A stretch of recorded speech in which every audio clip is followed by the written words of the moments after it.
Today we're diving into a topic that so many of you have asked about: investing.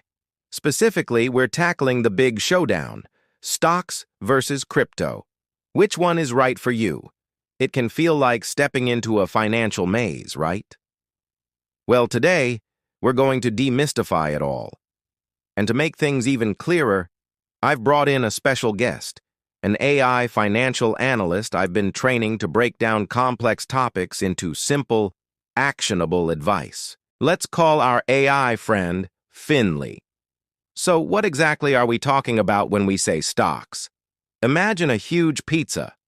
A company like Apple or Tesla is that pizza. When you buy a stock, you're buying a tiny slice of that pizza. You become a part owner, a shareholder. If the company does well, makes a lot of profit and grows, the value of your slice can go up. If it doesn't, it can go down. It's a system that's been around for centuries, built on the performance of real-world businesses. Now let's turn to Finley, our AI assistant, for a simple breakdown. Finley, what are the key things a beginner should know about stocks? Hello, when you invest in stocks, you're investing in the tangible economy. Think about the products and services you use every day. These companies are often publicly traded.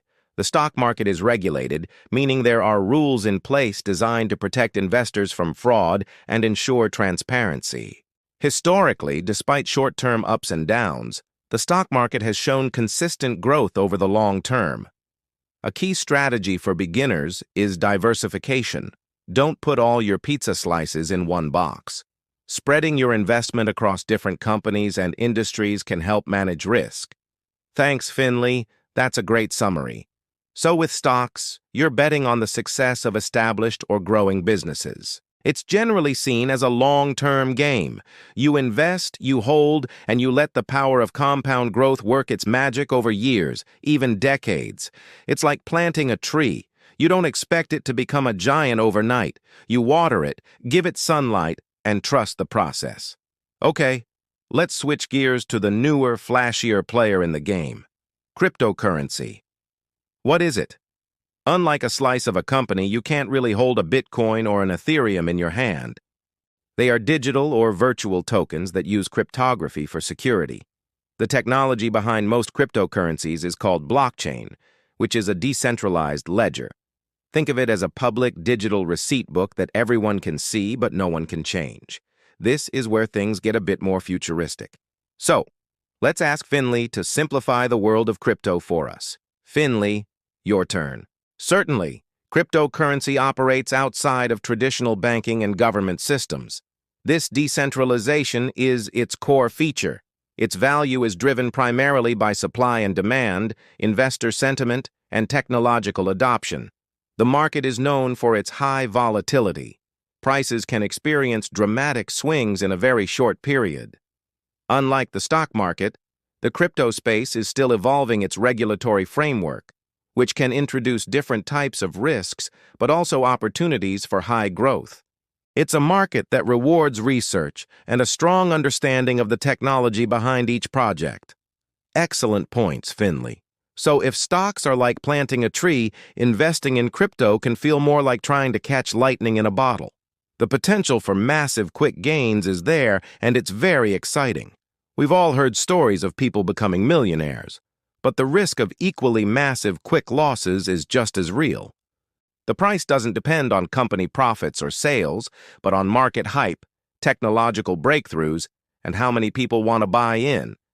So we have stocks, more stable, regulated, tied to the real economy, and we have crypto, volatile, decentralized, and driven by technology and market sentiment. It's like choosing between a reliable sedan and a high-performance sports car. One is great for a steady, long-distance journey. The other can offer an exhilarating fast ride, but it requires more skill and carries more risk. So, the million-dollar question: which one should you choose? To help answer that, I asked Finley to analyze two beginner profiles based on risk tolerance and financial goals. Finley, let's start with Profile A, someone in their late 20s with a stable job, looking to build long-term wealth for retirement in 30 years. They are cautious and prefer a set-it-and-forget-it approach. What would you suggest? For Profile A, a stock-focused strategy is statistically more aligned with their goals. Given their long time horizon and low risk tolerance, investing in a diversified portfolio of stocks, perhaps through low-cost index funds or ETFs, is a prudent approach. These funds automatically spread the investment across hundreds or thousands of companies, minimizing the risk of any single company performing poorly. This aligns with the goal of steady, compound growth over several decades with minimal active management required. Okay, that makes a lot of sense. The slow and steady approach wins the long race. Now, what about Profile B?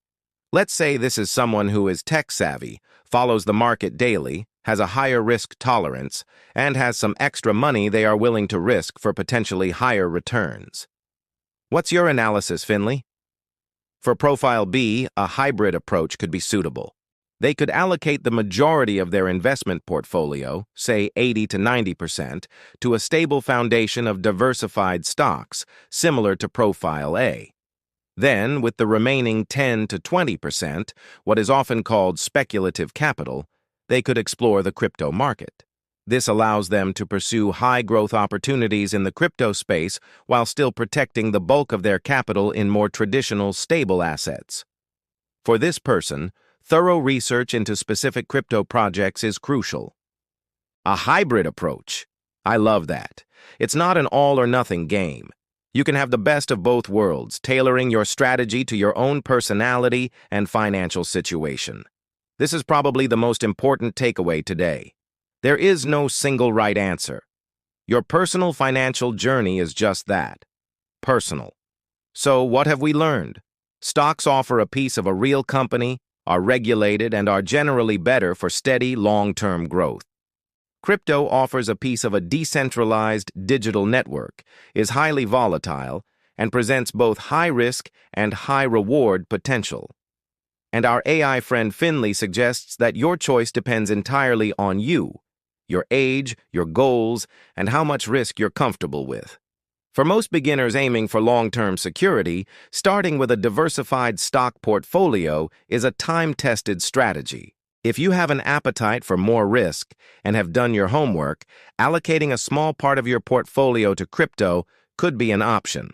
The most important thing is to get started, but to start smart. Never invest more than you are willing to lose, especially in more volatile assets like crypto. Do your own research. Don't just follow hype on social media. Financial education is your most powerful tool. I hope this breakdown, with a little help from our AI analyst Finley, has cleared things up for you. Investing doesn't have to be scary. It's about making informed decisions that align with your personal vision for the future.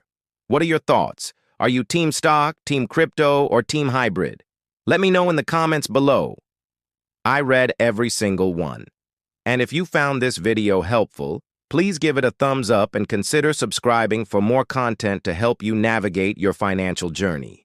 Thanks for watching, and I'll see you in the next video.